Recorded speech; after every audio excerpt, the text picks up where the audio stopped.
Well, good evening. I have some good news and some bad news.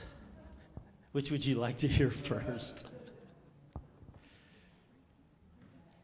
Well, the bad news. I'll give you the bad news first. Dr. YoungBerg called me this afternoon, and he is ill, very ill. So he's had to cancel for this weekend. I mean, he's been struggling all week, thought he could make it, and then just caved this afternoon. So he frantically calls me and says, you know, I can't make it. So the good news is, though, he didn't die. I mean, he's not dying. He's not terminal. There's a future here. And so we were trying to brainstorm as to what we can do, you know, how to salvage this situation. So he did do a presentation on this subject, that tonight's subject was supposed to be goodbye diabetes, heart disease, and Alzheimer's.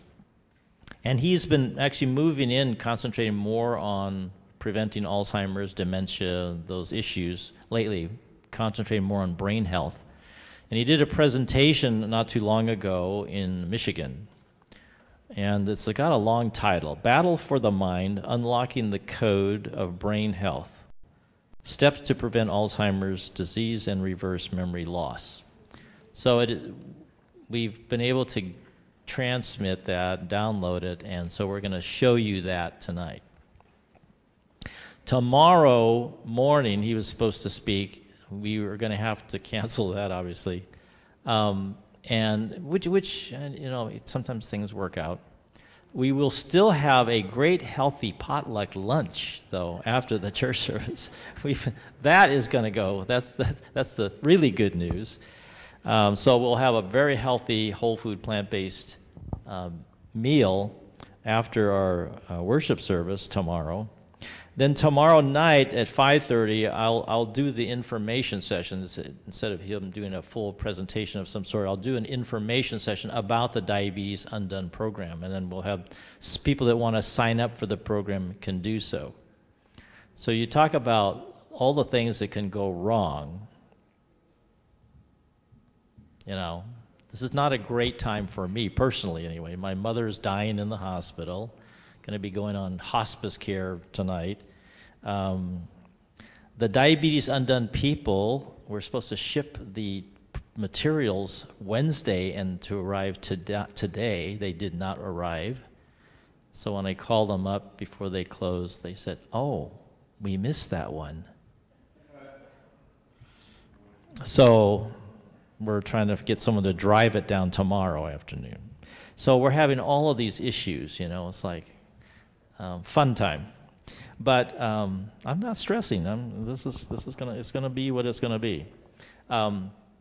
So anyway, that's kind of the plan for the weekend. I'm sorry that this happened, and then we even thought that we had a good alternative for you because we had some conflict with the Thousand Oaks Seventh-day Adventist Church, who invited Dr. Neil Nedley to come down this weekend, and he's speaking tomorrow night in Westlake area, and because we thought, oh, this is not good. You know, we have Wes YoungBerg Saturday night. They have Dr. Neil Nedley, who's a specialist in depression and brain health as well, and he was speaking in Westlake, and we're having them on the same nights. And then I said, well, can we send some people over there tomorrow night? Well, no, they're closed. They're sold out or whatever. They capped. They had to give a number to the hotel, so now they can't add any more people. And it's kind of a dinner thing. It's a dinner and a lecture kind of a thing for Saturday night.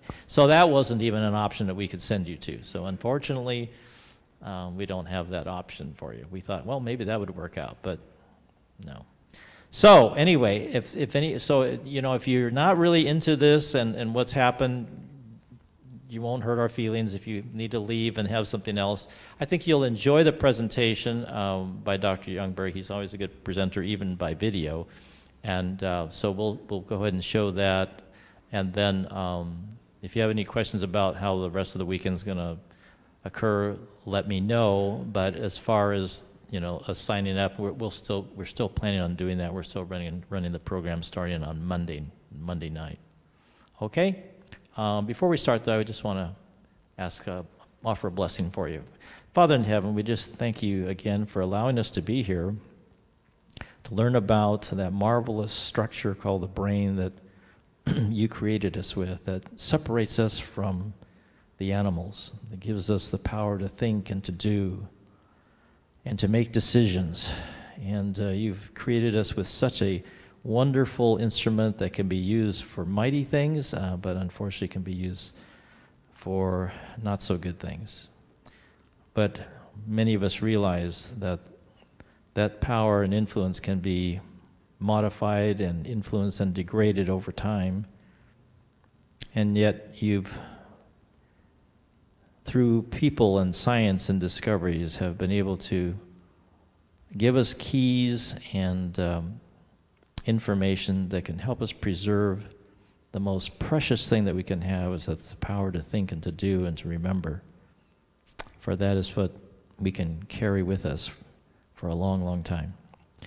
Thank you for people like Dr. YoungBerg. I pray that you will help him recover from his illness and that you will speak through him tonight through his presentation that will help us to learn more and that we can live more healthier, happier, wholesome, and memorable lives. We pray in Jesus' name. Amen. All right, thank you very much.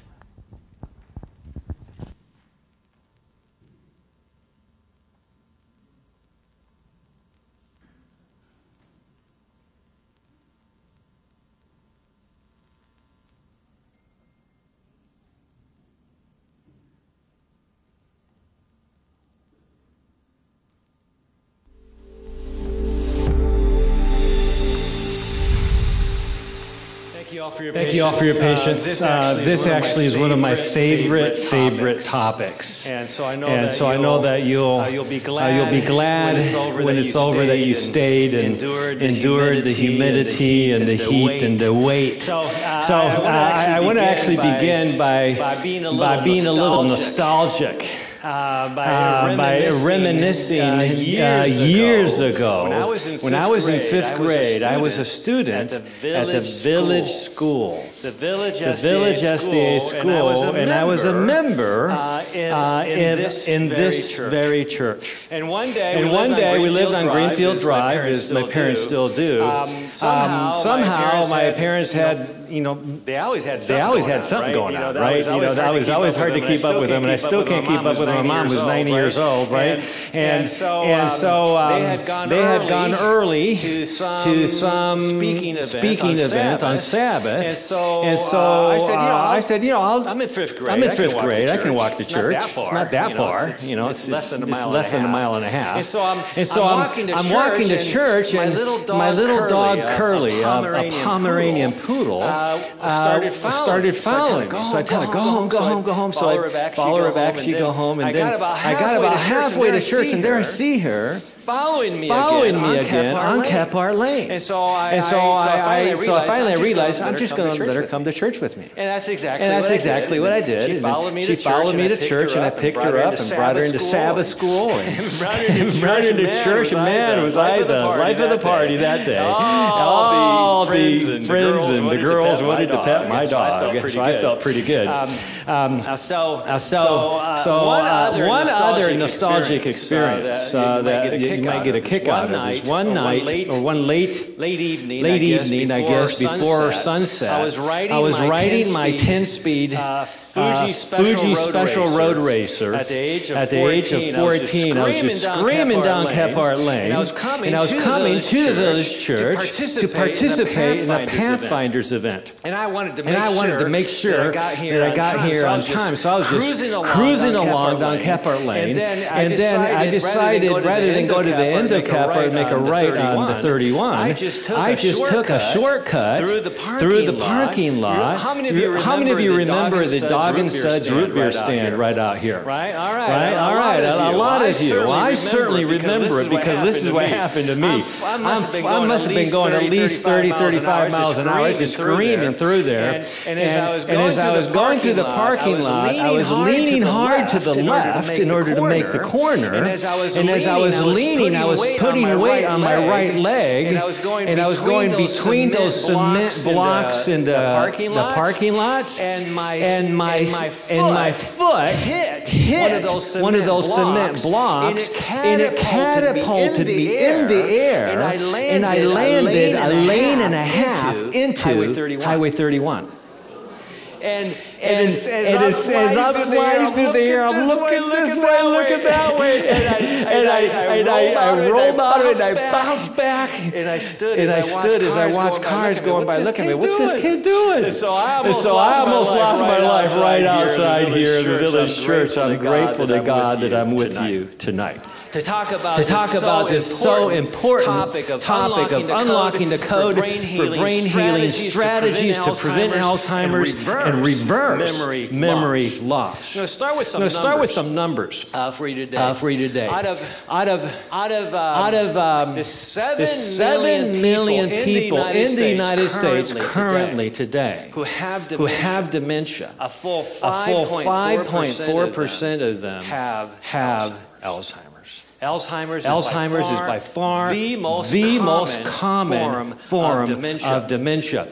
Worldwide, there's a minimum of 30 million individuals who are suffering with Alzheimer's disease. And 80% represents the number of cases of dementia that actually have diagnosed Alzheimer's disease. Of the 318 million people currently alive in the United States, sometime in our lifespan, 45 million of us will develop Alzheimer's. Unless something drastically changes as to the understanding of what is leading to it, what the various triggers are, and most importantly, therefore, what we can do about it now, so we don't end up being another statistic. Worldwide is expected over the next 20 or so years that there'll be 160 million people who are suffering with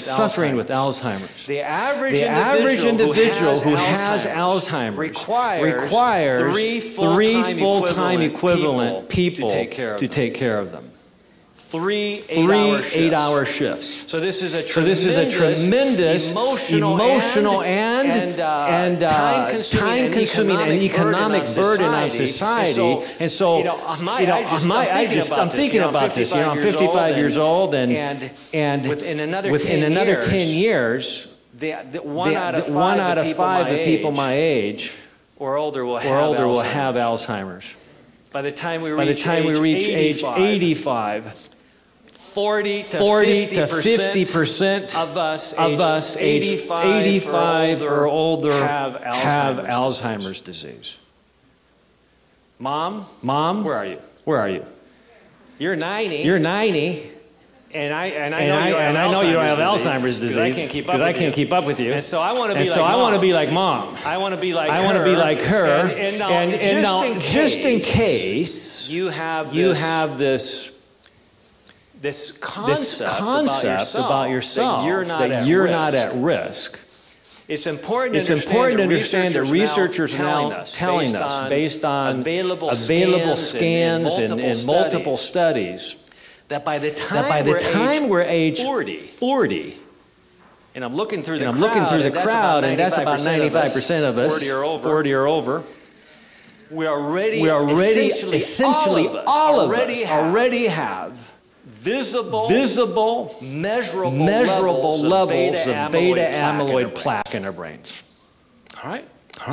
So lest you think this is not applying to you, I would request you to think again, because this applies to all of us. And the good news is that there's a lot of things that we can do. This is also a condition that has a lot of gender disparity because a full two-thirds of individuals who have Alzheimer's are women, and when it comes to caring for individuals with Alzheimer's, that represents 60% from women taking care of other individuals within their families with Alzheimer's. So this is such an important issue for women that a woman's chance of developing Alzheimer's is now greater than her chance of developing breast cancer.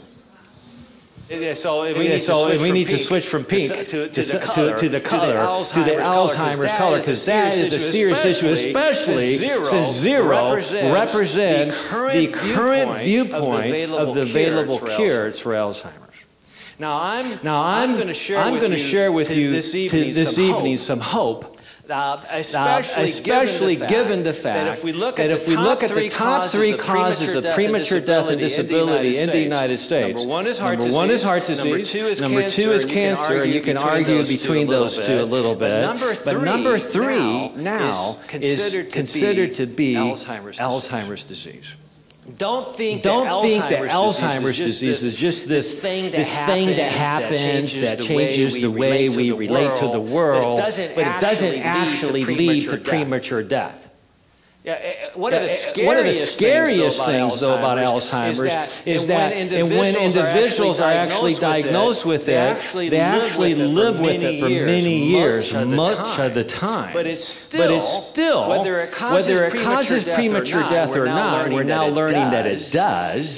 The key issue is not premature death. The key issue is how it steals life from our years. No question about that. And so that's why we're here tonight addressing this question.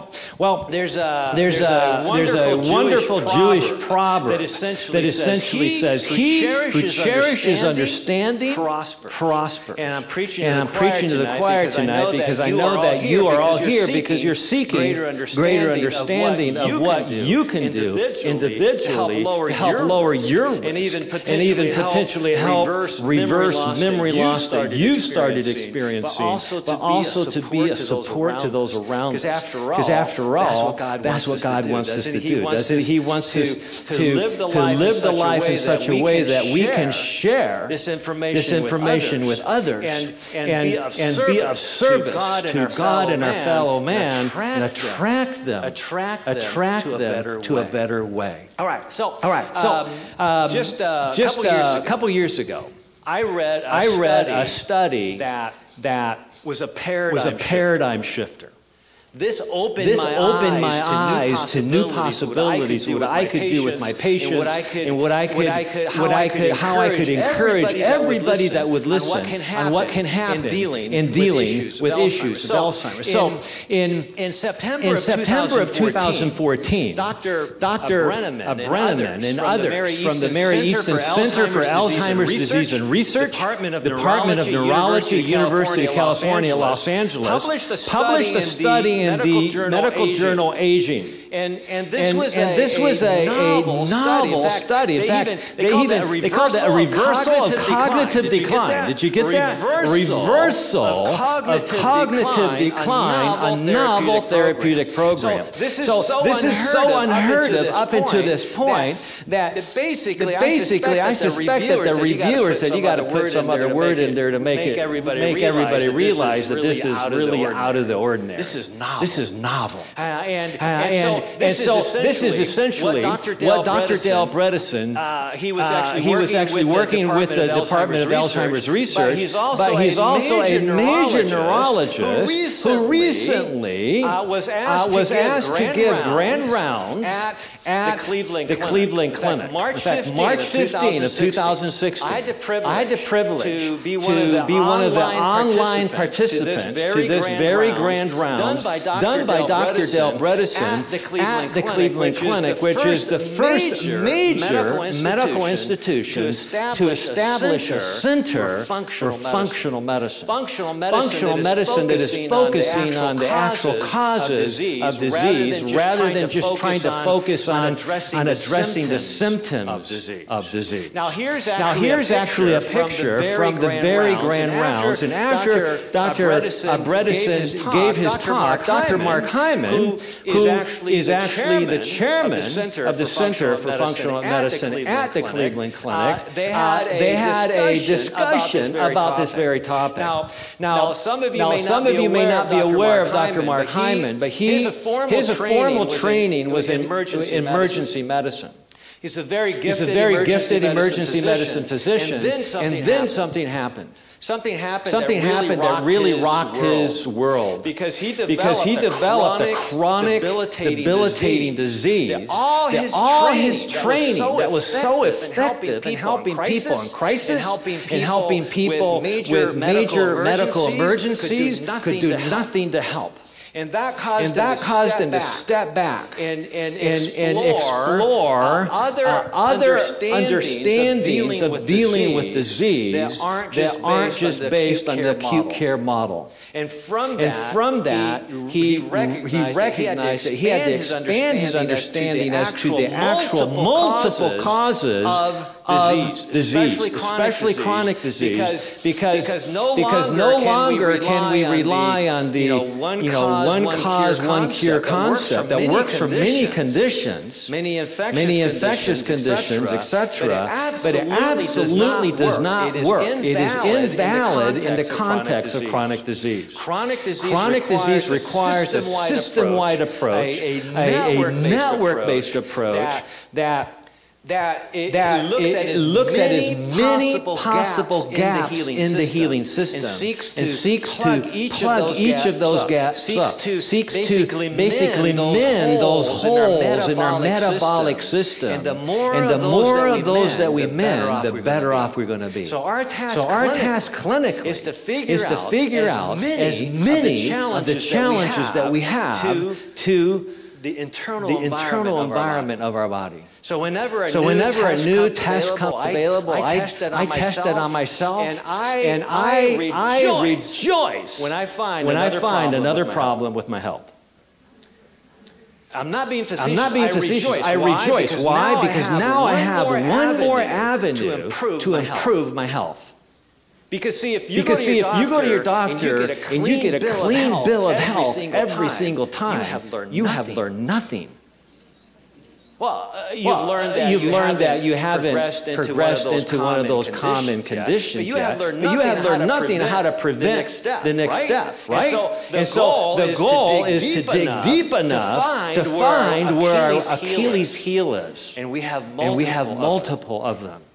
I could tell you many stories, but we want to cut right to the chase here. So that's where Dr. Mark Hyman came from, and it just so happened that he came out with his book, The Blood Sugar Solution, about 6 months to a year before I was able to come out with my book, Goodbye Diabetes. Essentially the same information. Wrapped in a different cover. So it's interesting that one of the core principles that Dr. Hyman emphasizes in his book, The Blood Sugar Solution, is that we, above all else, have to get control of our blood sugars, and we have to get control of the insulin production that is trying to drive those blood sugars back under control. Because if we don't do that, we are sitting ducks for multitudes of different forms of chronic disease. And that's why Dr. Hyman is a big proponent of when we check blood sugars to also check insulin levels. Not just before a meal, but also after a meal or after a glucola, a 75-gram glucose drink that you take when you're doing a glucose tolerance test. More on that as we expand. Dr. Dale Bredesen here is a neurologist. I'm using a few of his slides to discuss what he did for the Institute of Functional Medicine at the Cleveland Clinic. He said functional medicine is based on a single word, and that is asking the question, why? How many parents out there? How many times have you heard that question?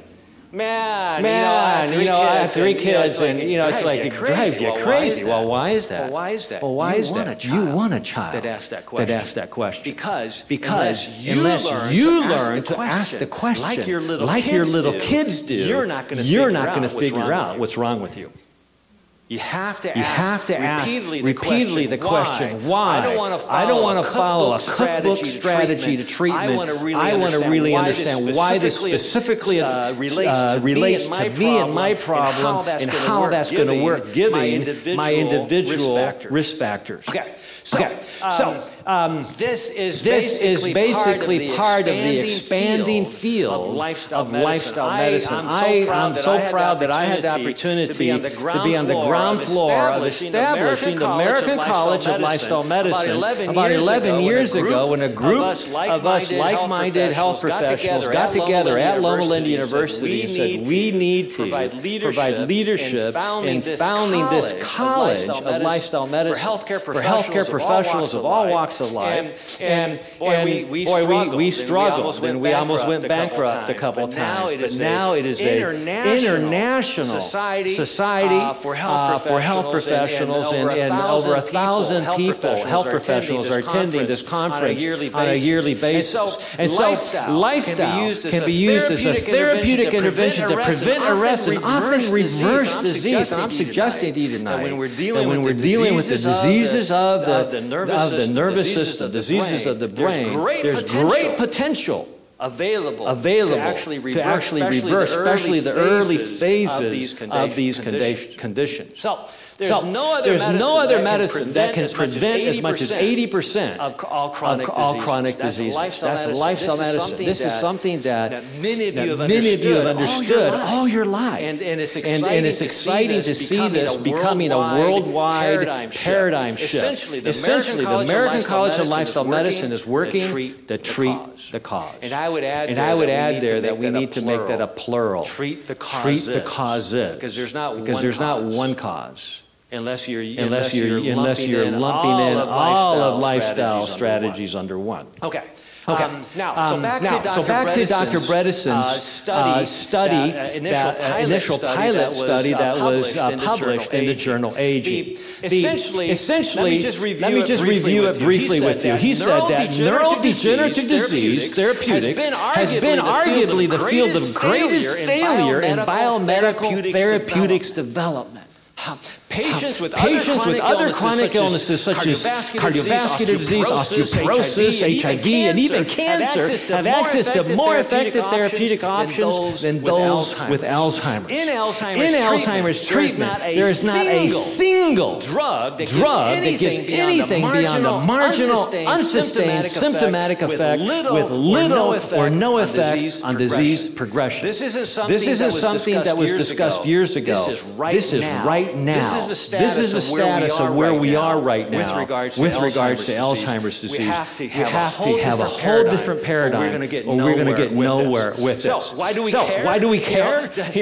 We care because God cares for us. Beloved, the Apostle John said, I wish above all things that you would prosper and be in good health, even as your soul prospers. God wants us to experience life at its fullest. How do we accomplish that? That is our challenge. We are challenged to reason from cause to effect, to figure out what is needed for us to be able to experience life at the fullest and not suffer needlessly for decades at a time. So, going on with Dr. Bredeson's words, in order to get effective improvements in Alzheimer's, we must address the underlying causes of the disease and focus on combination strategies. A comprehensive, network-based, synergistic approach. Case study number one. Directly from that study. By the way, if you want to look this up, just Google UCLA Alzheimer's study. You'll see it. You can download the entire PDF of the entire study, and it is just amazing information. Don't get lost in the biochemistry in the middle of that. When I first read that, I go like, I have no idea what he's talking about. And I've been studying this for 30 years. And so it was only after I thought about it for a while that I was able to go back and read it and understand it. So don't expect to understand the middle section. Focus on the actual recommendations and the case study. So, case study of a 67-year-old 20-year-old traveling business analyst. This lady was so brilliant. But for the last 2 years, she had progressive memory loss. No longer able to analyze complex data and prepare complex reports for corporate heads. She was traveling all over the country doing this, and all of a sudden she found herself that she was no longer able to do that. She couldn't just type up her reports on the fly and then email them back to the board of directors and get her big paycheck. And in fact, it's so bad that she couldn't even remember 4-digit numbers anymore, and she was an expert at that. And even in her home life, she'd be finally home, once or twice a week for a few nights, and she'd just sit back to read something interesting, and she'd get down to the bottom of the page and have no idea what she just read. Now, I've actually experienced that myself. And I suspect some of you have too. That's why if I don't get to it tonight, understand that hypoglycemia, having a low blood sugar, is extremely detrimental to your brain. High blood sugars is very bad for your brain, but low blood sugars is even worse. What's really interesting, that high blood sugars is not only damaging, toxic to brain cells, but the very nature of high blood sugar means you're not getting the sugar into the cell. Otherwise, you wouldn't have high blood sugar. If your body was really good at using that sugar and incorporating into the cell to literally make memories and literally hold on to memories, you wouldn't have a high blood sugar. Now, just think about that for a second. Okay? Think about something scary, which will spike your blood sugars, and maybe you'll remember that. It actually works that way. It's really interesting that we cannot make a memory unless our blood sugar is high enough. But more importantly than that, we cannot make a memory unless that sugar is actually getting into that neuron in the hippocampus. On top of that, even with the sugar being adequate in our bloodstream, in our brain, and is able to get through that blood-brain barrier properly, it's not going to do us any good unless we have adequate insulin to then store that sugar into the brain cell. That's why in countless animal studies we have found that you give a healthy animal a little dose of insulin, and they're able to memorize a maze very quickly. So insulin isn't bad. What's bad is when your body has become so resistant to insulin that's also occurring in your brain, and now a certain level of insulin that should be plenty adequate to help you store sugar into your brain cells, so now you can actually have a thought that you remember. Now it won't work. And so what does the body do? It makes more insulin. And the vicious cycle continues. And you'll see in a minute why that is so critical. So she was having problems remembering very recent things that she had done. Just navigating around her neighborhood, she'd be driving along and she'd be looking at the streets and totally miss the street she was supposed to turn on, that she turned on for the past 10 years. That is a serious problem. She started calling her pets different names. Now, I've done that when I'm upset. Okay? But even getting up in the night to use the restroom, she'd feel for the light, only to realize that there was never a light there. A light switch. The light switch is over here. And so this started worrying her. And so she actually went to her doctor, and her doctor actually said to her, well, your mother had memory problems when she was in her 60s, early 60s.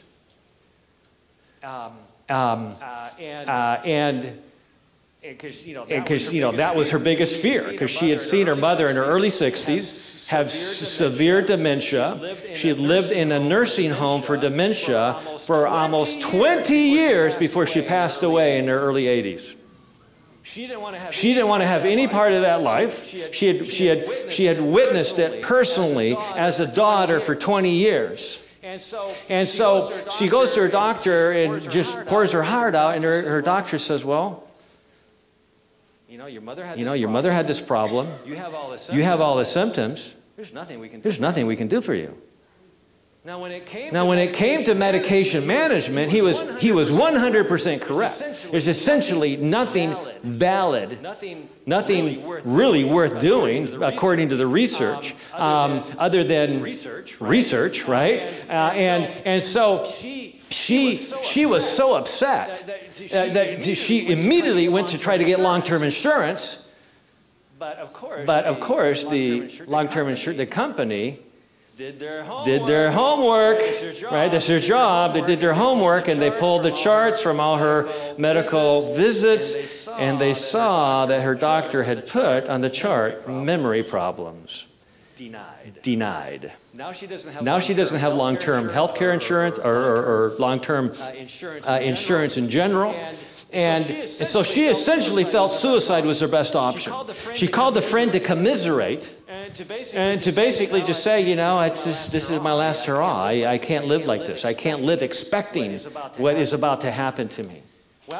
Well, her friend got her an appointment at the Center for Alzheimer's Research. She decided to just do it because her friend, was best friend from high school, and she wanted to make her happy. She didn't have any hope yet, but she went. But as she talked to the neurologist, she started getting a glimmer of hope. He started actually sharing with her things that she could potentially do. And so, in time, all her symptoms had abated. She was able to prepare reports again and navigate without problems, read and retain information, and remember phone numbers. Overall, she became asymptomatic. She noted that her memory was now better than it had been in many years. Wow. Are you kidding me? Then, sometime later, she caught this acute viral illness, a bad cold, and discontinued the program. She just felt so bad, she just kind of stopped her program, and very quickly, she started experiencing the decline of her mental capacity. Dementia was coming back, which reversed itself completely as soon as she reinstated the program. So she realized that. She said, wow, I got to get back to what I was doing. So over 3 years later, she works full-time and remains completely asymptomatic. In fact, it's gone longer than that because Dr. Bredesen, just on March 15, talked about how she's doing so well even now. So, what's the question you're supposed to ask? What in the world? Why? Why did this happen? What did she do? What is Dr. Bredesen recommending? Wow, okay. So let's just run through it. Boom. Her therapeutic program included, this is right from the journal, eliminated all simple carbs. Now for some people, that's being fanatical. What I'm suggesting to you, because of what we understand, what you're about to hear, that if you're not willing to do that, that means you're probably not going to be able to accomplish anything we're talking about. Okay, that's how critical this is. Number two, eliminate all processed foods. We've been talking the last session, we talked about first class, second class, third class foods. A lot more information about that. But eliminated gluten. This is her program. Not everybody on the program needs to do that. It has to be personalized and adapted to what individuals need. She also dramatically increased her vegetable and fruit intake. She started a stress reduction program, paying attention. Not just being on the go, but stopping and smelling the roses, having a plan to manage stress, actually having a life, right? Actually having a life and having a carved out section of each day where you're doing something special for you and for those that you love, and not just working. She increased her sleep from 4 to 5 hours typically per night to 7 to 8 hours per night. Now, let me just give you a big hint if we don't get to that section tonight. There's a lot of information here that if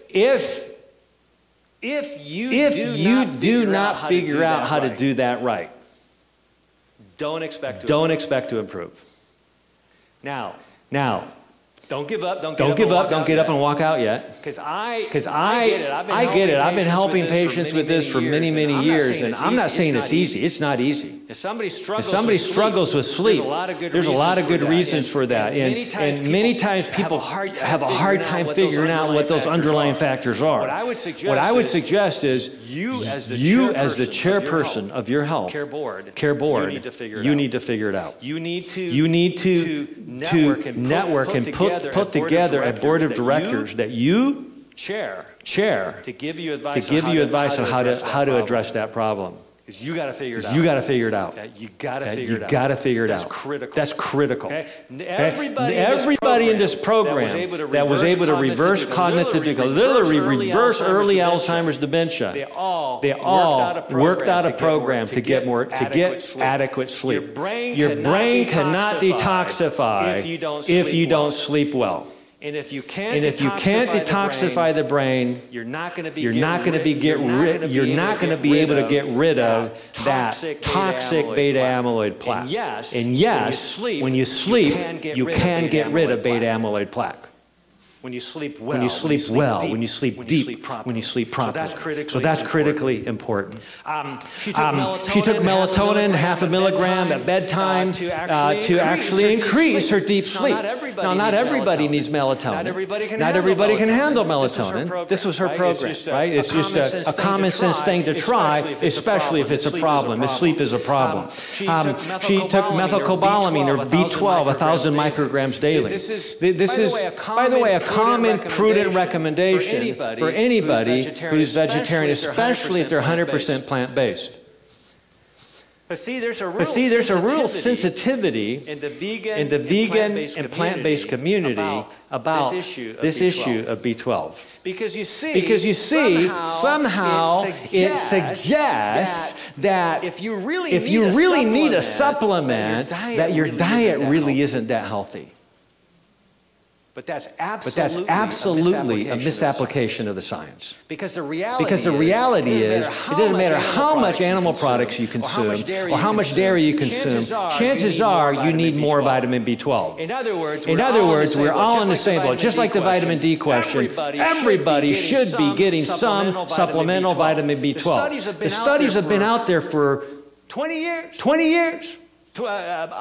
Almost 20 years ago, a big multi-university study showed that if you had a vitamin B12 level in the normal range, but it was in the lower third of the normal range, your risk of Alzheimer's and literally a senile brain at autopsy, literally a brain that is shrinking. That's what senility is, by the way. It's a word that means the organ in question is shrinking. Why? Because you're losing cells. You're losing the actual functional volume of that organ. That's senility. You can have senility to any organ, and unfortunately, one of the biggest risk factors for dementia. In fact, the earliest risk factor that I know of, the earliest sign that we're at risk of dementia, is senility in an organ that we all know about. This form of senility in this organ is called sarcopenia, otherwise known as puny and weak muscles. Sarcopenia, weak, unexercised muscles, the earliest sign of dementia. Why? Because weak muscles, when we don't exercise our muscles, we're actually missing on stimulating the very process that actually stimulates a healthy brain. There's no question about that. The research is very clear about this. And so if you're not willing to exercise to improve your cardiovascular health, if you're not willing to exercise to improve your balance, to improve your agility, to prevent falls, to lower your risk for cancer, at least exercise to optimize the potential of your brain staying healthy. Right? It does everything. Right? It does everything. It's so valuable. She took vitamin D3 at 2,000 units daily. In my opinion, inadequate dose, but that's what she did. She took fish oil at 2,000 milligrams daily, by the way, available now in vegan, marine algae-based supplements. You can get it as a vegan product that's pure, and as long as you're getting about 1,000 or more milligrams of EPA plus DHA combined. And that would be good for anybody, including vegans, including people who are 100% plant-based. You're not going to get EPA or DHA in any substantial, clinically relevant quantity by converting chia seeds, walnuts, or any other form of omega-3 into the EPA DHA. Am I in any way downplaying the importance of chia seeds or flax seeds or walnuts? Absolutely not. Eat them. They're so valuable to your health. Just don't expect that that's going to give you EPA and DHA, because it's not. It'll give you a little bit, but certainly not enough to get the quantity that is beneficial to literally protect against that oxidative bursts and inflammatory bursts that are driving Alzheimer's in so many of us right at this minute. Okay, so coenzyme Q10, oral hygiene. A good friend of mine, Dr. Tim Riesenberger, gave a talk at our church some years ago. And during his presentations, he asked how many of us actually floss. Now, my wife is a dental hygienist. I should know better. I've actually read the research. But somehow I just think I'm above the law. Somehow I just think it doesn't really matter if I floss or not. But you know what?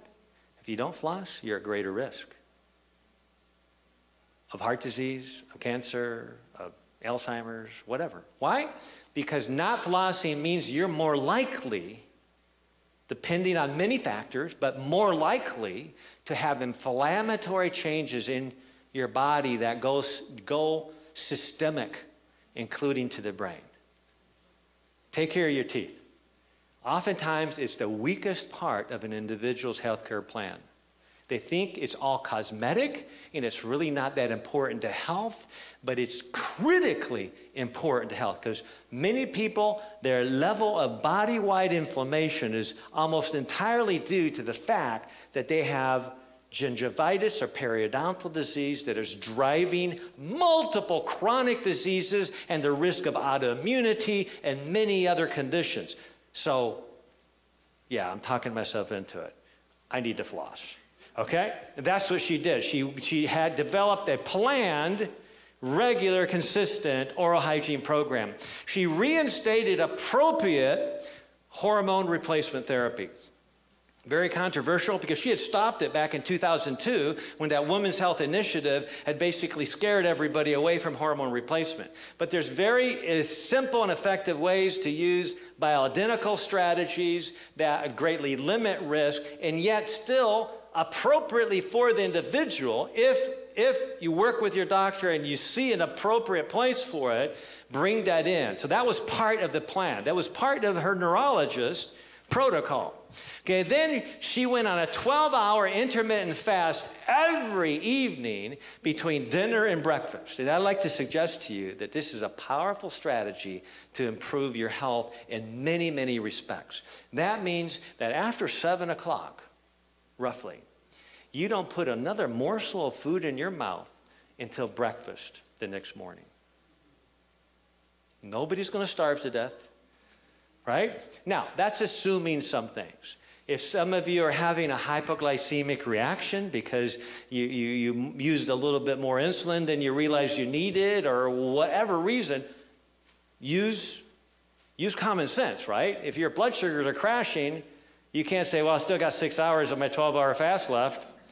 Okay, you're not going to wake up in the next morning if you have that type of, legalistic attitude, right? We're just saying that work to the point where you can effectively go for 12 hours every night. And for many of us, 18 hours. Because if I start finding myself getting that extra roll of fat in the midsection, which I do from time to time, I can gain weight like this. Yeah. Okay, so I have to work at it. Okay, and so when that happens, I say to myself, Wes, you don't need to eat dinner tonight, because your body can feast on this right here all night long. There's plenty of energy there. In fact, there's about 20 dinners right there. Okay?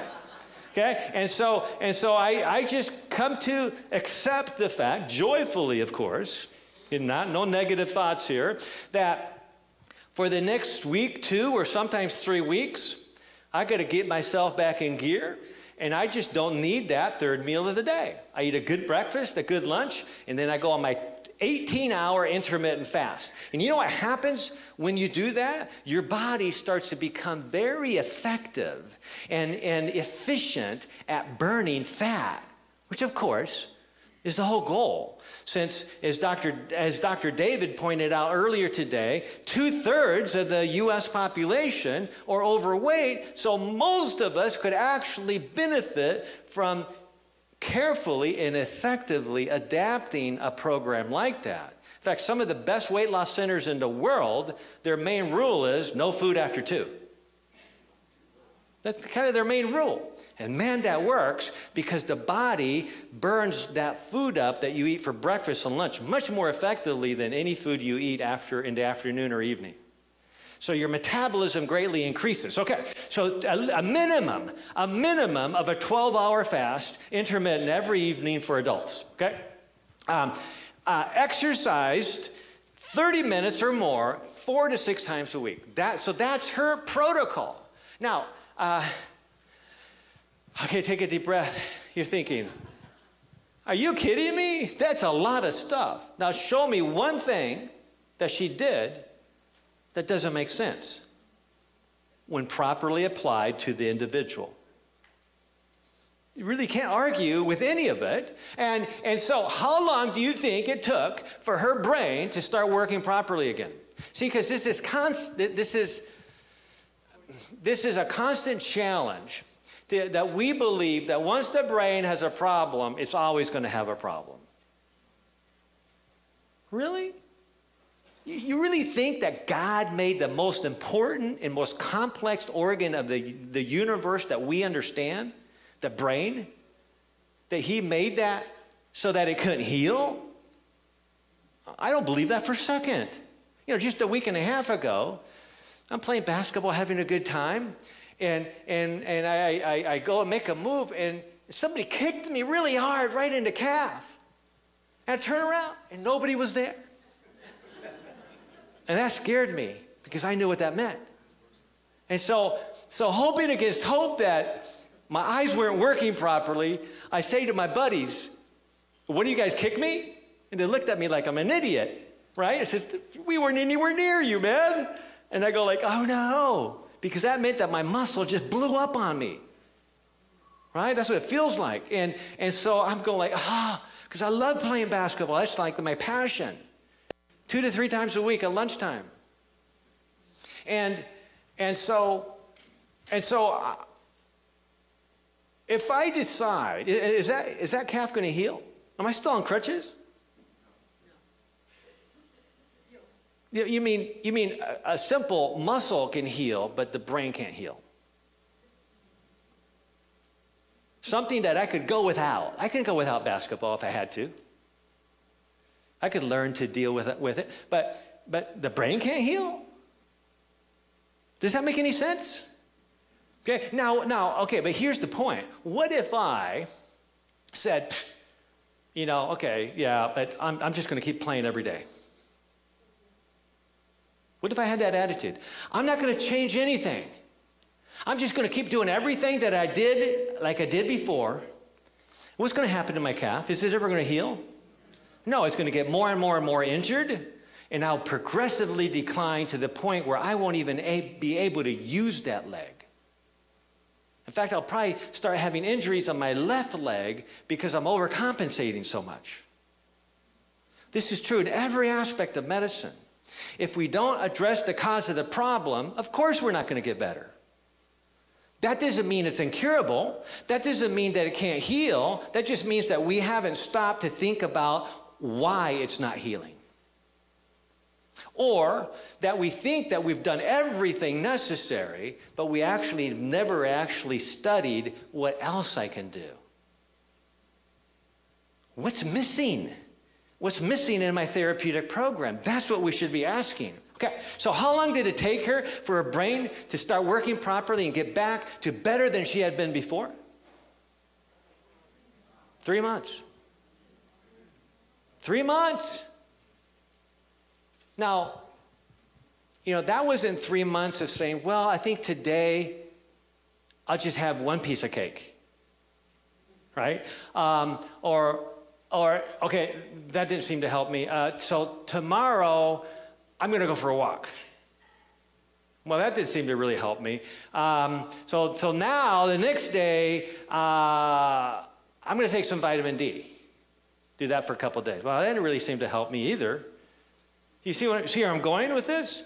You can't just do these little baby steps because you got to address all the factors that are contributing to that problem. 69-year-old entrepreneur. This man, for the last 11 years, had been experiencing progressive memory loss. And in fact, at the age of 59, he was unable to recall the locker combination at his health club. And he thought, wow, that's really weird. I've been coming here for so many years. And he was this brilliant businessman. He couldn't remember the simple combination to his locker. And so that gave him cause for pause. And he decided to, talk to his doctor about that. Well, his doctors did a PET scan and actually showed early Alzheimer's patterns with a reduced glucose utilization on the PET scan. This is critical because the main theme of what we're really getting at in this program is that we gotta fix the blood sugars and the insulin. We have to reverse that underlying problem because the way that we actually diagnose early Alzheimer's is how well the brain can actually take in sugar. And so when the brain isn't able to properly utilize or take in sugar from the blood into the brain cell itself, that's insulin resistance of the brain. That's type 3 diabetes of the brain, otherwise known as diabetes of the brain. So all the concepts that we discuss in this process the strategies are very, very similar as how we go about reversing insulin resistance, prediabetes, metabolic syndrome, and diabetes.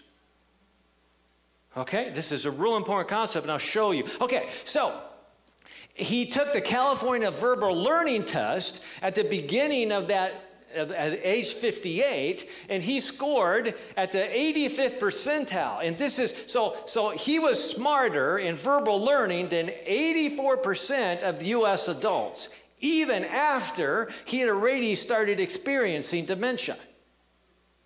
But over that 11-year period, he went all the way down to first percentile. That means that in 1 decade, he went to being one of the smartest individuals in the country to having 99% of all American adults have better brain function than he did.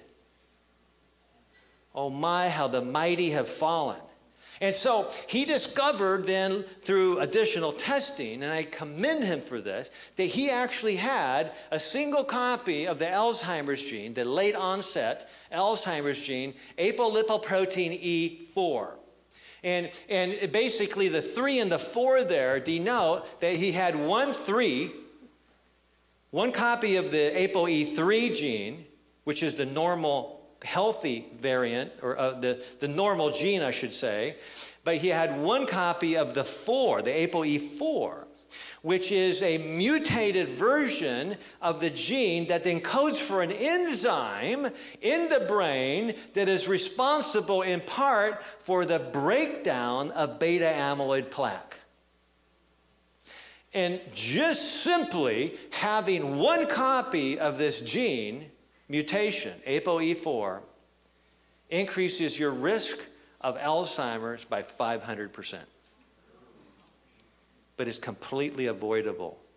Or I should say, we know that it's mostly or largely avoidable if we pay attention.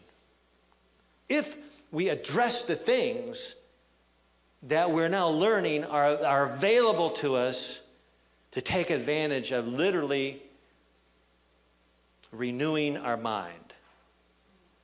That reminds me of something. What is that? Yeah, Romans 12:2.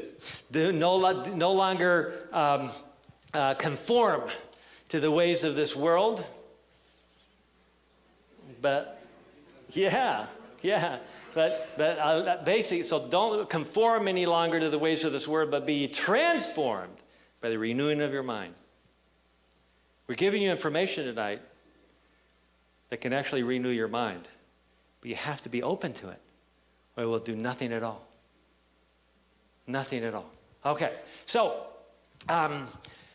he became progressively unable to recognize faces at work, required full-time assistant to prompt and guide every task, and would read several chapters of a book before he came to the realization that just a week before he had read that very book. That's scary. That's scary. He lost his lifetime ability to add columns of numbers rapidly in his head, dramatically decreasing his effectiveness in his own work. He did labs where his homocysteine was sky high at 18, which should be at least around 9 or less. Okay, not too low, I mean, between maybe 6 or 7 and 9. His cardiac CRP, or high sensitivity CRP, a measure of inflammation, was actually perfect.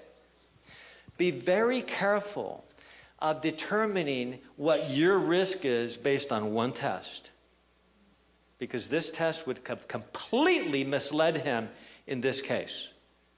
Just because this very helpful measure of systemic inflammation was optimal, it was less than 0.5, it was optimal, doesn't mean he doesn't have inflammation. It just means that he doesn't have that form of inflammation. I've seen people who have sky-high levels of the sedimentation rate and very low CRPs, and vice versa. So that's why you test broadly and you step back and look at the entire mosaic. You don't just go by one test. It can be very, very misleading. His vitamin D levels were low at 28. Not super low, not crazy low, but definitely deficient. Okay, and we know from many studies, and I've talked to the top researchers in the world multiple times, and they all say we want to be at least above 50. Okay, and I personally believe that the best level right now in the blood is somewhere between 60 and 80. A lot more on that we could talk about. But so optimize vitamin D. By the way, one of the key concepts that Dr. Brenneman emphasized in his article from UCLA is that do not focus on normals when it comes to lab tests. Normals are essentially high risk many times, not always obviously. The normals usually include optimal, usually, not always. But the normals always also include significant risk. Do not focus on normals, especially as the lab suggests what the normals are. because the normals from labs simply represent the general population. And when it comes to chronic disease management, it's normal to have chronic disease, right? It's certainly average. You don't want to be average when it comes to chronic disease. You want to be better than average. So the key word here is to optimize. Don't be satisfied with normals when it comes, and understand what optimal is and shoot for that appropriately. His serum zinc to copper was very imbalanced, which, by the way, there's a lot of medical research on the relationship between zinc and copper and Alzheimer's. Look it up. Google Scholar it. It's all through the medical literature. And in fact, the amount of zinc-copper balance actually is a very strong predictor of cardiovascular disease as well as criminal mindset. Very interesting research on that. So suggesting, for another talk, suggesting that if we balance out these significant metabolic abnormalities, you can actually take somebody who's criminally violent and calm them right down. Not always, but in many cases, putting them into an individualized program. His hormone pregnenolone was very low. And of course, pregnenolone is the hormone, the master hormone, that comes right after cholesterol. So the way you get an adequate level of pregnenolone is by having an adequate level of cholesterol. See, cholesterol's not bad. God made your body, every cell of your body, to make cholesterol because it was a critical part of building the structure of every cell, and it's a critical part of making vitamin D, and it's a critical part of making many, many hormones. And pregnenolone is the mother of many hormones that comes from cholesterol and then makes many other type of hormones. So here's the program. No food for 3 hours before bedtime. Very important for being able to sleep, by the way. See how it all ties in? 12-hour intermittent fast, eliminating all simple carbs, eliminating all processed foods, eliminating meats and fish. And for him, unless it was organic, I would have gone further than that, but that's what he did. Probiotics daily, because now we're learning that there's a huge relationship between the microbiome and the gut and the brain. So much so that Johns Hopkins University has just commissioned a new medical journal that is entirely focused on the relationship between the gut and the brain. Did you know that at least 70% of your entire immune system resides in the gut, the gut-associated lymphatic system? If we don't have a healthy gut, we're not going to have a healthy brain. Pure and simple. Okay, that's why we have to fix digestion. And in our health message, it's very clear that if we don't fix digestion, we're going to have problems. So, make sure you optimize digestion. It is not just an inconvenience and an embarrassment. It is a critical part of a healing system. And if your digestion doesn't work, you're not going to heal properly, and that includes in the brain. Increase vegetables and fruits. You see some of the same things. Number 8, exercising strenuously.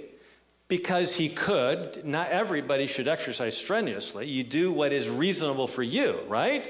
3 times a week at least swimming, twice a week cycling, once a week running. This guy was motivated, right? He was really after it. He increased his sleep to 7 or 8 hours as often as he could. He wasn't 100% successful, but he did what he could. He took melatonin. He took vitamin B12.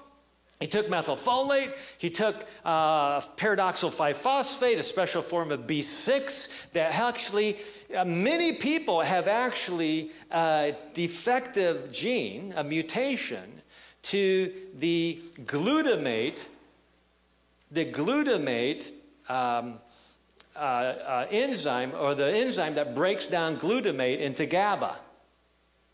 A lot of people have it. In my genomic testing that I do with every patient, I frequently see a double copy mutation in that creates a dysfunction in the enzyme that now the cell can't convert glutamate, which is the most excitatory neurotransmitter in the brain, into the most calming neurotransmitter in the brain called GABA.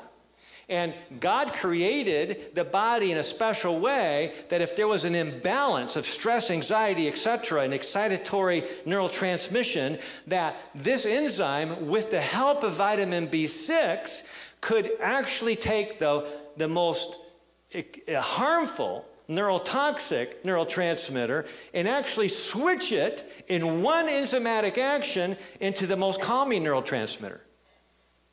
Try to convince me there's not a creator. Try to convince me that there's not intelligent design. Yeah, that doesn't happen through evolutionary process. So this defective enzyme, because of the gene mutation, now requires a lot more vitamin B6 to catalyze that enzymatic reaction. This is all basic biochemistry. I love now that I actually have a reason for studying all that so many years ago. Okay? All right, so vitamin D3 at 5,000. Now this guy, he used 3 different herbs, bacopa, manera, ashwagandha, turmeric, anti-inflammatory herbs, citicoline, which has been well recognized in the medical literature. Actually, all of these have, in supporting brain health. Vitamin C, vitamin E, coenzyme Q10, zinc, alpha-lipoic acid, DHA, EPA. 24 things? Are you kidding me?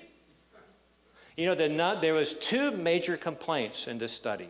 This was a small initial study of 10 individuals that first participated in the program.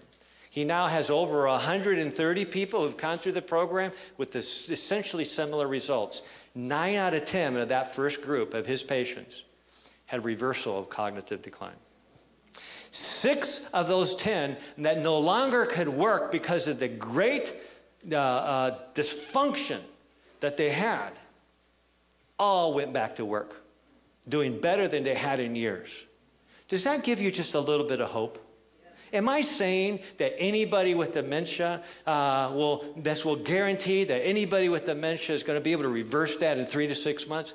No, I'm sharing with you case studies from published medical literature that it's possible, which means you don't accept a diagnosis of fatalism. You don't accept a diagnosis that there's nothing available, because there's a lot of science and a lot of data suggesting that it is possible. Therefore, I want to try. I want to do my very best because I don't want to suffer decades of dementia. So I was going to tell you, so there's 2 big complaints. The 2 biggest complaints were, number 1, oh man, gotta change all those, the diet? Are you kidding me? You know, that I can't have a cookie anymore? You know, I mean, I can't have that piece of cake? Right? I mean, that's easier said than done, right? This is a major, we can say a radical change of diet and lifestyle. Okay, you got to really want this to do it, right? Okay, second big complaint, man, there's so many pills. None of these were prescription meds, by the way. Well, sometimes there was. Dr. Brenneman has nothing against prescription meds. He just knows that there's really no good data that they're helping that much. He did actually make one interesting point. He says, maybe if we actually address the majority of the causes of the problem, then actually maybe some of these medicines will start working much better. Actually, it's a very good point. But that still means we got to focus on first and second line treatments. Okay? And there's a lot of supplemental nutrients here. But if there's a rational application, if the research is there, and it shows that there's potential help, why not? What's the downside? most people don't know this, but many people will quote the study, the lifestyle heart trial done by Dr. Dean Ornish almost 20 years ago, where he actually proved for the first time in humans that you could reverse cardiovascular disease, where he used a plant-based diet and regular exercise and stress management and group support to literally reverse heart disease. But very few people know that actually he followed the very same type of protocol. Not quite as elaborate and there's a lot of research has occurred in the last 20 years. But he used many of these same nutritional supplemental nutrients. Vitamin C, vitamin E, EPA, DHA, zinc, on and on and on. It's there. It was all there. But that gets almost no billing. And why did he use it? Because his approach was, what does the research suggest would be a prudent strategy to incorporate as many effective treatments at the same time? And that collectively got him the results that he wanted. Okay, let me be clear here. First-line therapy is lifestyle medicine. You're going to get very little progress if you focus on supplemental approaches. They're good, but they're not sufficient. Most critical is the foundational strategies, okay? I just want to make sure that you're hearing me on that. Okay, so how long did it take for his brain to start working properly again following his 24 protocols? 6 months. After 11 years of progressive loss. His wife said, I can't believe this. He's reversing his cognitive decline, but his wife, not really thinking through this clearly, says, what I'm really startled about is that his progressive decline that I'd seen occur month after month after month for 11 years came to a grinding halt. But really, it didn't come to a grinding halt. It actually went, and it started going the other direction even faster. 11 years of decline, 6 months, boom, back. Wow, that is powerful. So this is what brings up the concept of the exposome. Because see, the exposome is everything in our environment, everything that we do, everything that we eat, everything that we drink, everything that we think, everything that we say, everything in our lives, that is the exposome, the combination of things that basically change the expression or alter the expression of our very genes. Turning on good genes, or turning them off. Turning on bad genes or turning them off. It's not the genes responsible for this. It's what we tell our genes, what we expose our genes to primarily is what determines the outcome. This is good news. Isn't that great news?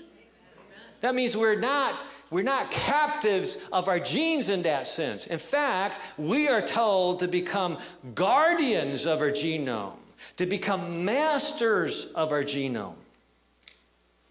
That's our commission, is to take charge of our genetic risk. Gone are the days, scientifically, when we can say genetic risk is unmodifiable. That's absolutely bad science. Genetic risk is very much modifiable from the choices that we make, from the exposome that we choose to surround ourselves with. That's exciting to me. And in fact, the concept of the exposome brings up the name or the phrase load. Because it's the overall load of our exposure, the collective influence of that exposome load that determines what happens to our genes.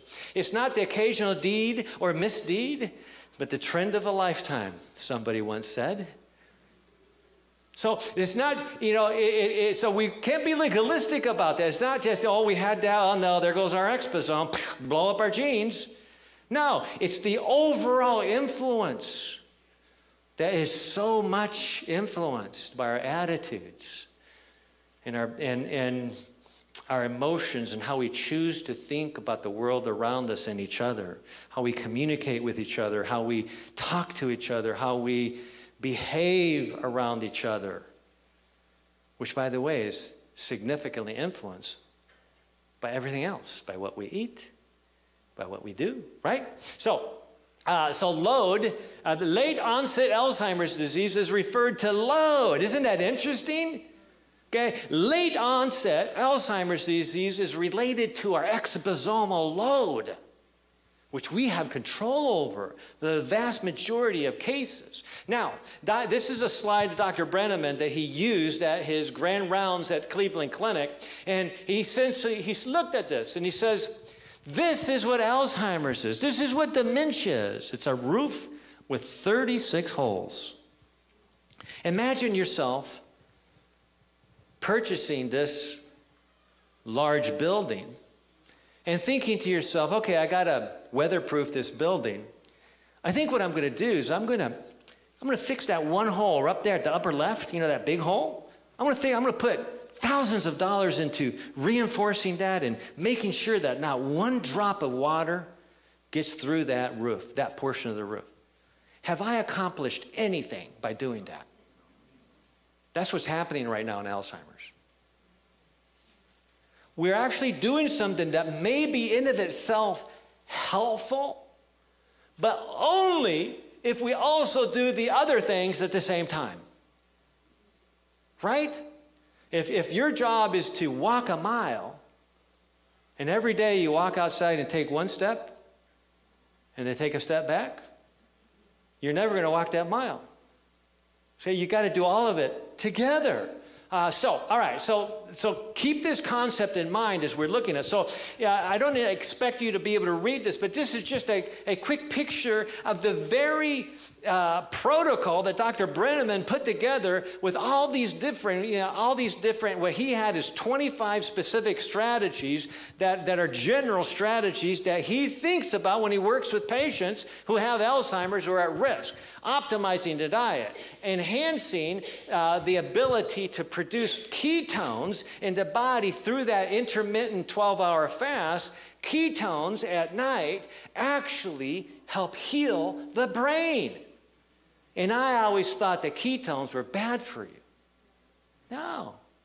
Nothing that God put together is bad for us if it's used in the right way. Ketones are actually shown to heal brain nerves and even help the growth of new memory cells in the hippocampus. Amazing. So that happens by having a plan, as we've discussed here. Okay, exercising, optimal sleep, brain stimulation, lab tests, getting the homocysteine level tested and optimized, optimizing vitamin B12, optimizing inflammation in the CRP, optimizing insulin level, optimizing the hemoglobin A1C, not just getting it under the pre-diabetic level, optimize it, get it down to 5.1, 5.0.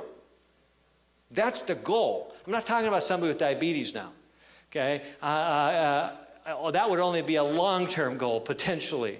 But I'm talking about the rest of us with pre-diabetes or not with diabetes. Is we gotta optimize these numbers because even slightly elevated numbers represent cardiovascular risk. It's all through the medical literature. It's all there if we just take a look at it. Balancing hormones, optimizing gastrointestinal health, optimizing vitamin D, increasing the neurotropic growth factors, providing synaptic structural components with acetylcholine and the DHA. I mean, on and on and on and on and on. Let's keep going. So the science is basically saying, this is a page from the Huffington Post saying, Scientific American rather, saying hitting the genetic off switch. All about looking at new pharmaceuticals that actually turn genes on and off. Well, I'm glad they're doing that, but if a drug can turn a gene on or off, what does that say? That means that God made it possible for you and I most of the time to do exactly the same thing if we're following an effective enough program. Right? That means it's genetically possible. So I love research that Big Pharma does because they help validate the very principles of lifestyle medicine almost every time. You just have to think about it properly. So let me introduce you to Dr. Rudy Tanzi, a brilliant Harvard professor in the Department of Neurology who has personally, in his own laboratory at Harvard University, discovered the vast majority of genes associated with Alzheimer's disease. A brilliant, brilliant man. And he's also on staff at the Massachusetts General Hospital. And you can actually look this up on YouTube. You know, what really shocked me is that the information that I learned from Dr. Tanzi is so groundbreaking, so paradigm shifting, that I would have thought that this video would have gone viral into the tens of millions. And even though this video has been up for 3 or more years, it's had a total of 212 hits. And I think 20 of them are mine. Because I keep watching it over and over, and I'm going like, this is amazing. See, of the many things that Dr. Rudy Tanzi, which is just a personable, likable, amazing man, gracious man who's sharing with the world his concepts from Harvard, and hardly anybody's noticing. I mean, it's shocking. And so I'm doing my part to let everybody know. He's the man when it comes to Alzheimer's. He's part of a group of scientists that are part of the Cure Alzheimer's Fund. Did you hear what I said? He's part of the Cure Alzheimer's Fund. Do you think he believes that Alzheimer's is curable? He has a group of venture capitalists and philanthropists that have put millions upon millions of dollars into doing research. You know why? Because NIH isn't doing it. He had, out of 300 grant proposals that had made the cut to be evaluated, his proposal was rated number 5 out of those 300, and it was still turned down. Don't expect NIH or any of the government institutions to figure out how to cure Alzheimer's anytime soon. That's not going to happen.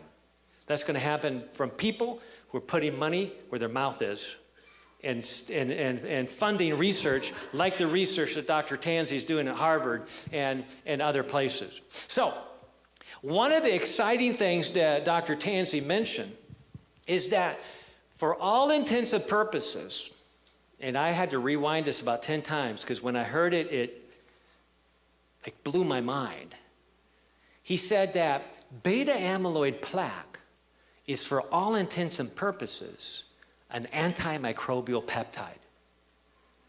Now, I heard a couple gasps. That means you know what I'm talking about. Yeah. I mean, it blew my mind because the only other time I have ever heard that term used in research is with regards to vitamin D. Vitamin D is a potent, powerful antimicrobial peptide. Translated into lay vernacular, it's one of the best natural antimicrobials known to man. Vitamin D.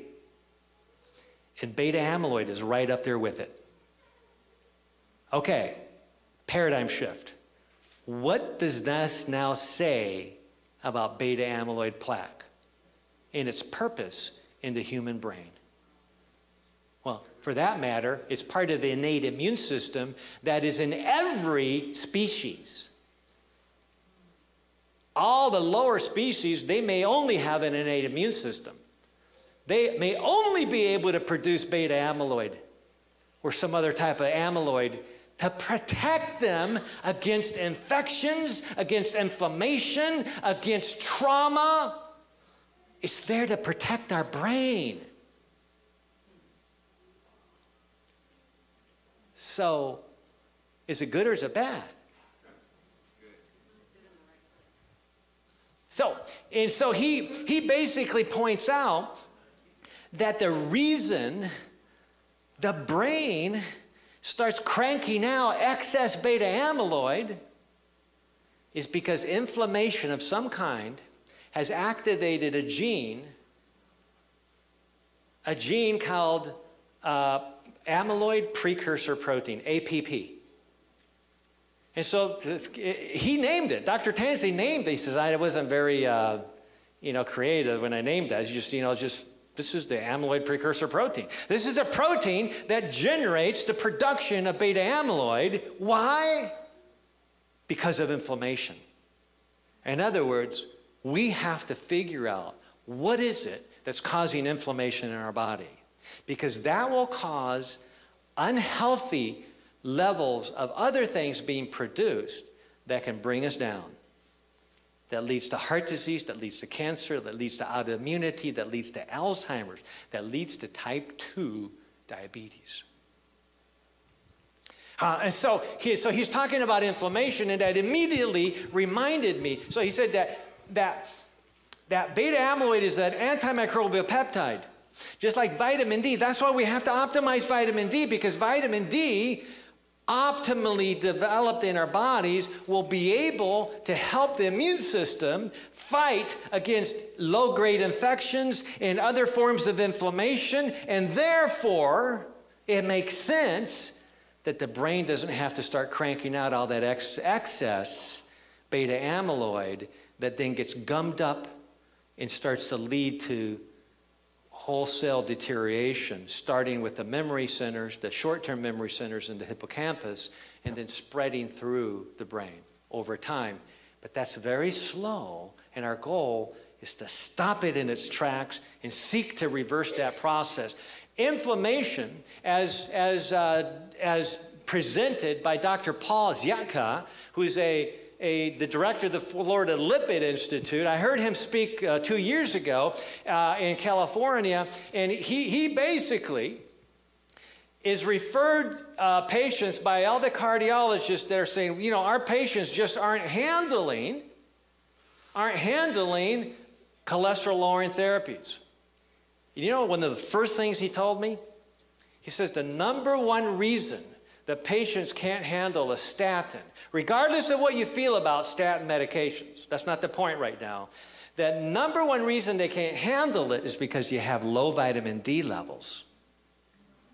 And so he immediately optimizes vitamin D levels, and he finds that 80% of people who have pains, muscle pains and joint pains because of statins, reverse that just because they optimize vitamin D.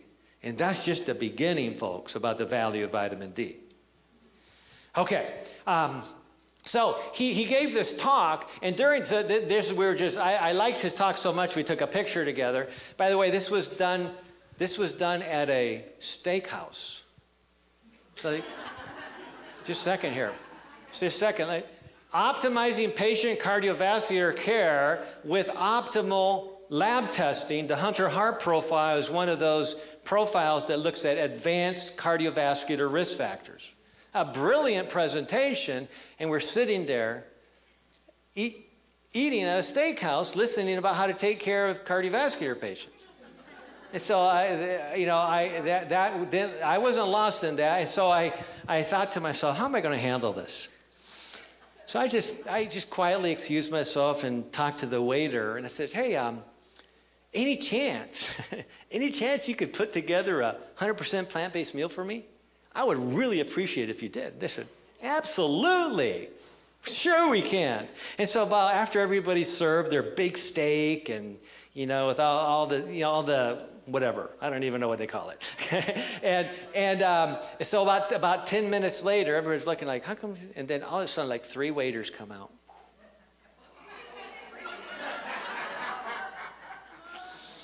And they gave me this awesome meal. And everybody, all these cardiologists around the room, like, going, who is this new guy? But so he's like, is he from Europe or something? They're taking care of him. And I got a big chuckle out of that. But essentially what he said is that 60% of patients who have heart attacks have normal lipid profiles.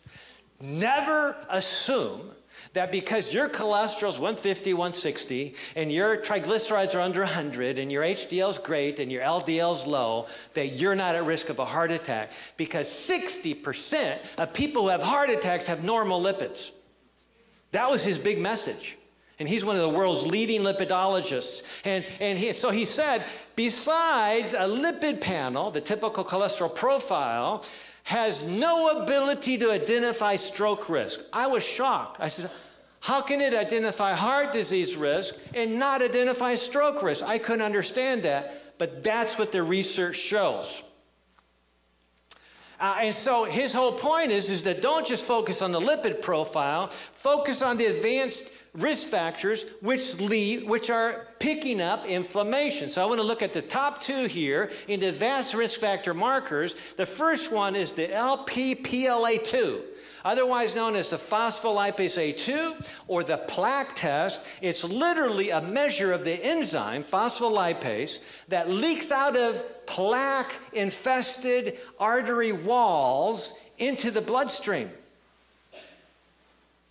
Right? So you can actually measure the enzyme that comes from plaque in your blood test.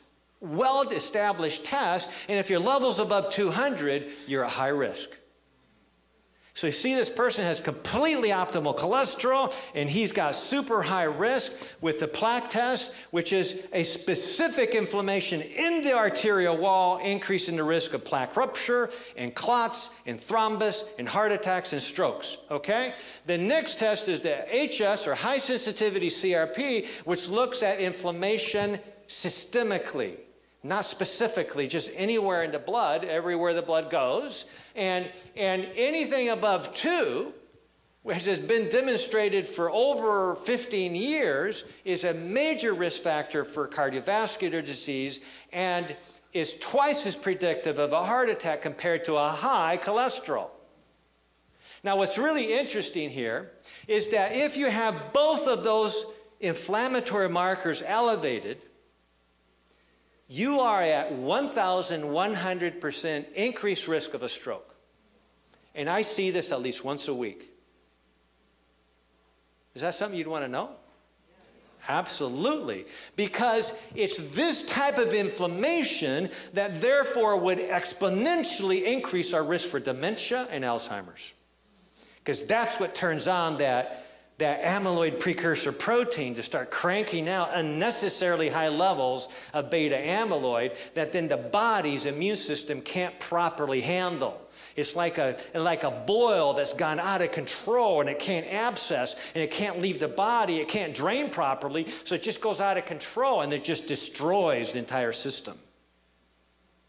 The beta amyloid has to have a way out. And let me tell you, right, because I know we're not going to get to that section. Let me tell you one key way that beta amyloid, once it's done its job, once it's fought the good fight and helped fight those infections that otherwise would destroy your brain, the way the brain gets rid of it is only during sleep. And while you're in deep sleep, the brain contracts and opens up these channels for cerebral spinal fluid to flow through and literally flushes out those toxins. You're literally detoxifying the brain at night, and more so, and Dr. Rudy Tansey said this himself. Otherwise, I wouldn't have believed it unless I'd read it clearly in the medical journals. She says the brain actually squeezes beta amyloid out during that lymphatic detoxification phase. Isn't that brilliant? The brain is just like a sponge, just squeezing those beta amyloid toxic plaques out, and then it's pumped into the spinal system and flushed out of the body. Wow. Okay, fearfully and wonderfully made indeed. Okay, so a couple more slides here. Basically, it was October of 2015. How many of you remember hearing of that horrible collapse of the scaffolding in Houston? Okay, and it was all over the news, and here's a picture from the newspaper where the 7 stories of scaffolding just crashed down simply because I believe it was just one car that hit the corner of the scaffolding, and the whole thing came down. The entire city block caved down, and when I first saw that, when I first heard about it on the news, the first thing I thought about was Alzheimer's disease. Because what happens in Alzheimer's disease is that as the beta amyloid plaque starts to spread through the brain, in other words, you're not getting rid of that old stuff that you should be getting rid of. What happens is that this is in between brain cells where it's spreading. But now the brain cells themselves start getting inflamed and diseased. And what happens is that the very structural components, the neural tubules inside the brain cells, actually collapse. Just like that. And it's called tau protein tangles. And essentially these are scaffoldings in the brain cells, these tubules that are used to transfer molecules and nutrients from one place to another. And as soon as that system collapses, that cell, for all intents and purposes, is completely dysfunctional. And now the immune system has no choice but to prune those dead branches and wipe out those brain cells. So actually, Alzheimer's disease is an attempt of the body to remedy a problem. We just got to be players with it so that it can now build back up. It's got to be able to win that battle, and we need to let the brain win that battle appropriately. One last section here. Dr. Robert Moyer, a compatriot of Dr. Tanzi, also at Massachusetts General Hospital, a gentleman from Australia who has been doing research on beta amyloid plaque for 20 years, and he's been saying for 20 years, everybody says A beta bad, A beta bad, A beta bad, but I'm telling you it's not bad because beta amyloid is the solution. Because he mentions a study done in Ireland, I believe, that they were geniuses. They came up with a vaccine that got rid of beta amyloid, and it worked. It got rid of beta amyloid. And guess what happened to their human subjects? They developed meningitis. Because beta amyloid is there to protect us. Stop waiting for drugs to address beta amyloid. Address the real cause of the problem. Okay, so what was really fascinating is that Dr. Robert Moyer said that Alzheimer's is being now referred to insulin resistance or diabetes of the brain, but likewise, or conversely, type 2 diabetes can equally be said to be Alzheimer's of the pancreas. Is this opening up your brain? Probably detoxifying right now. So let's just go ahead and detoxify. This is amazing. Okay, so essentially here's a study. Okay, and there's, I had never heard this. And I started looking it up, and it's all through the medical literature. It's just everywhere. Okay, this has been known for a long time that type 2 diabetes, which means pre-diabetes as well, is actually an amyloid-based disease as well. Just like Alzheimer's is. The problem is trying to fix a problem by making more beta amyloid. But if we're not giving the body what it needs to optimize the immune function properly, we're going to lose the battle. Day after day after day, we lose the battle, which means ultimately we're more likely to lose the war. So it's really critical then that we start dealing with the underlying causes. So if Alzheimer's is diabetes of the brain and type 2 diabetes is Alzheimer's of the pancreas, then we need to start dealing with the original causes of prediabetes and diabetes, and we already know what that is. And so that's why I wrote this book, Goodbye Diabetes. We could actually call this Goodbye Alzheimer's. because it's really addressing insulin resistance. I wanted to call it getting rid of insulin resistance, but nobody would know what we're talking about, right? And my publisher wouldn't let me, and I don't blame him. So the strategies, the lifestyle strategies in Goodbye Diabetes and in the online and church-based program called Diabetes Undone are the very strategies that reverse memory loss, just like those 2 case studies that we're talking about. Okay, so it's our exposome that we need to change, and we need to have a powerful way to do that. Just like the Win Wellness program that we've been championing this weekend in this series of how to run these small group health ministries to help people experience a comprehensive holistic healing, where we're not just addressing, the biological factors of nutrition, exercise, water, sunlight, temperance, air, and rest, but we're dealing with all the social dimensions of learning how to show appreciation and having family time and communicating properly and effectively facing crisis and networking in society and having close commitments and learning how to resolve our problems properly, but then ultimately experiencing joy of service and forgiveness and trust and effective spirituality and hope and ultimately love, because that's what heals the best. I'd like to suggest to you that if we don't experience that holistic transformation, we're not optimizing our ability to reverse these chronic diseases that have debilitated our world. The resources available to you include the 12 Weeks to Wellness program, the Hello Healthy book that talks a lot about Alzheimer's, actually, strategies to reach your full health and wellness potential. And understand that you want to come up and you want to help your family members come up with a comprehensive strategy that actually addresses the load, the exposomal load that influences our risk. And I'd like to suggest to you that it is possible to achieve your goals. Would you allow me to say a prayer to ask God to bless us as we go home? Father, thank you for the privilege of being able to share this information. Thank you for the scientists all around the world and Harvard and the Cleveland Clinic and other places that have done this research that we can then share with others, that hope that there is actually a way to improve our health, body, mind, and spirit. So I pray a special blessing on everybody who's been here tonight, that you'll guide them, that you'll encourage them, and that you'll give them a sense of purpose for achieving optimal health for you. In Jesus' name, amen.